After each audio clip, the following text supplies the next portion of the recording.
This is a business electricity bill, and in 2026, it is the most complex it has ever been.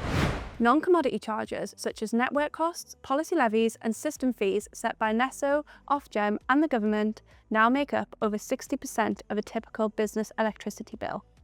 The wholesale energy you actually use is less than half of what you pay, and most FDs and energy managers have never had the other 60% properly explained. This video does exactly that. We explain every line item, what it is, who sets it, and whether it can change mid-contract. We've also included a free guide to download at the end, so you can have all of this information at your fingertips. Starting with the fundamental split, your bill has two types of cost. The commodity cost, approximately 40% of your total bill.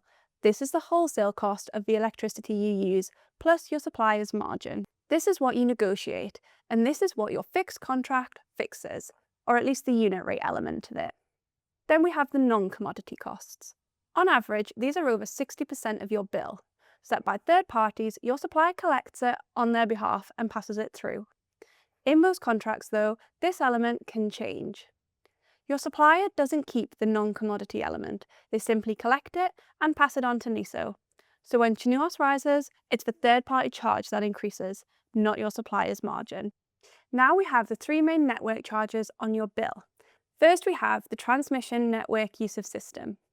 This recovers the cost of the high voltage national transmission network. Think pylons, offshore cables and substations. Set by NESO each January for the following April, it's charged as a standing charge based on your capacity band and geographical zone.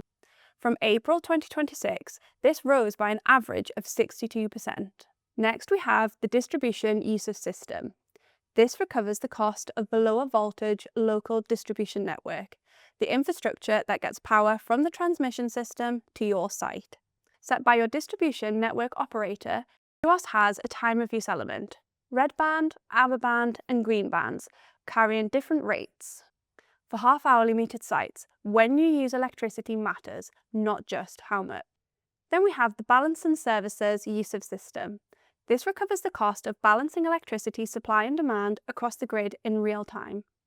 It's charged volumetrically and typically around 5 to 6% of your total bill.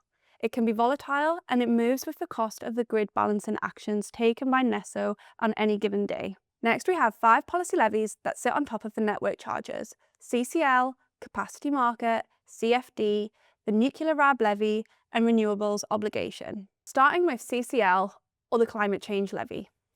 This is a government environmental tax charged per kilowatt hour. Most businesses pay it in full, but businesses with a climate change agreement may qualify for a reduced rate. Next is Capacity Market.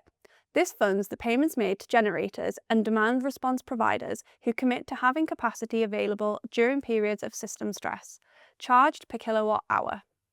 Typically a relatively small component, but present on most bills. CFD, which is Contracts for Difference.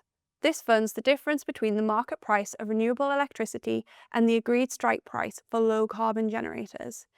It can flow in either direction. In high price periods, it's a net receipt that reduces bills. In low price periods, it's a levy that increases them. The Nuclear RAB Levy. New from December 2025, this funds the regulated asset-based financing for the new nuclear projects, beginning with Sizewell C. It's a relatively small charge currently, but will grow as the nuclear programme progresses. Finally, Renewables Obligation, commonly known as RO. This subsidises older renewable energy projects through tradable certificates, charged per kilowatt hour. The RO is in a managed closeout phase. Existing projects continue to be subsidised under it, but no new capacity is added.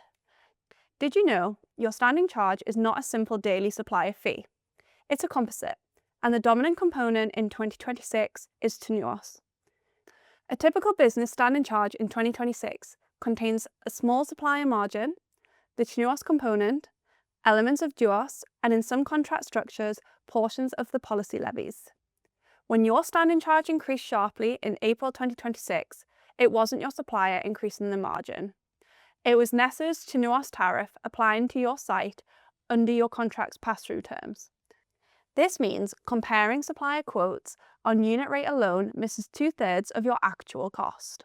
The Tritility Business Energy Guide covers all of this in plain English. Every charge, what it funds, who sets it, and whether it can change. It's free, and you can find the link in the description. You can also subscribe now to get updates on our upcoming videos to help you and your business navigate the energy industry.